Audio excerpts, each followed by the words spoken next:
मुख्यमंत्री एवं शिक्षा मंत्री उत्तर प्रदेश सरकार। महोदय, इस वीडियो क्लिप के माध्यम से मैं आपको वर्तमान स्थिति में वित्तहीन शिक्षक साथियों की दशा के बारे में सूचित करना चाह रहा हूं। पिछले कई दिनों से लगातार फेसबुक, ट्विटर या अन्य माध्यम से मैं इस बात को लगातार उठा रहा हूं, लेकिन मुझे देखने में लग रहा है कि कहीं पर भी आपकी तरफ से, सरकार की तरफ से इन असहाय शिक्षकों की तरफ कोई ध्यान नहीं जा रहा है।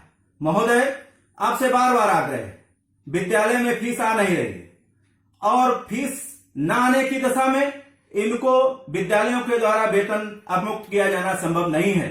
केवल 5% ऐसे विद्यालय होंगे जो महीने 2 महीने बगैर फीस लिए शिक्षकों को वेतन दे सकने की स्थिति में है। शेष विद्यालयों की आर्थिक स्थिति ऐसी नहीं कि वो उनको वेतन दे पाए। जो प्रमाण पत्र दिए जा रहे हैं वो फर्जी हैं और शिक्षक निश्चित रूप से भुखमरी की कगार पर है।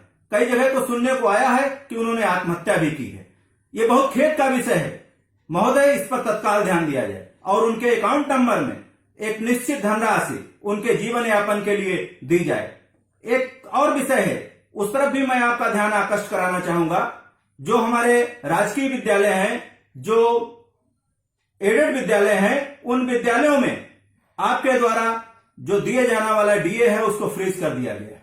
ये नितांत ही नियम विरुद्ध है और निश्चित रूप से बगैर किसी सूचना दिए, बगैर किसी की राय के द्वारा अगर ये किया जा रहा है तो इससे आपके कर्मचारी, इससे आपके सहयोगी निश्चित रूप से अपने आप को परेशानी की अवस्था में पा रहे हैं।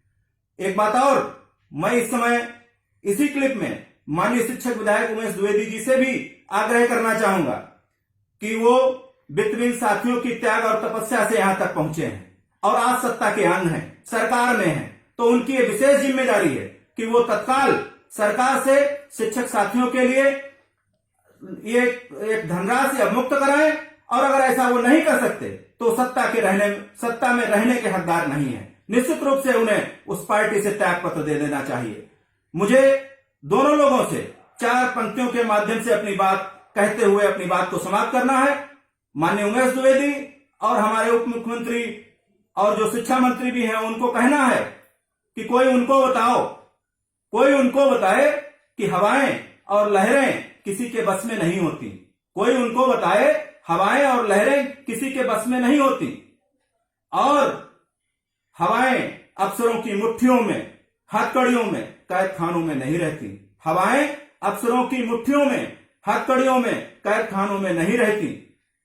लहरों को अगर रोका तो कितना भी दरिया हो शांत, कितना भी हो पुरसुकून, बेताब होता है और उस बेताबी का अगला कदम सैलाब होता है।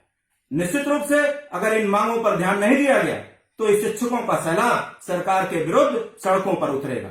साथ ही साथ मैं सरकार को यह भी बताना चाहूंगा कि आगामी 3 तारीख को रविवार के दिन सभी शिक्षक अपने घरों में रहकर 1 दिवसीय उपवास रखेंगे सरकार के खिलाफ और अपने इस उपवास को अब ट्विटर के माध्यम से, फेसबुक के माध्यम से सरकार तक पहुंचाएंगे और निश्चित रूप से मेरा विश्वास है कि सरकार इसको सुनकर शिक्षकों की मांगों को पूरा करने के लिए बाध्य होगी। अगर ऐसा नहीं हो रहा है तो हम लोग लॉकडाउन के बाद जब ये माहौल सही होता है तो पूरा प्रयास करेंगे और एक ऐसा माहौल बनाया जाएगा कि सरकार को इन मांगों को पूरा करने के लिए बाध्य होना पड़ेगा। जय शिक्षक, जय भारत।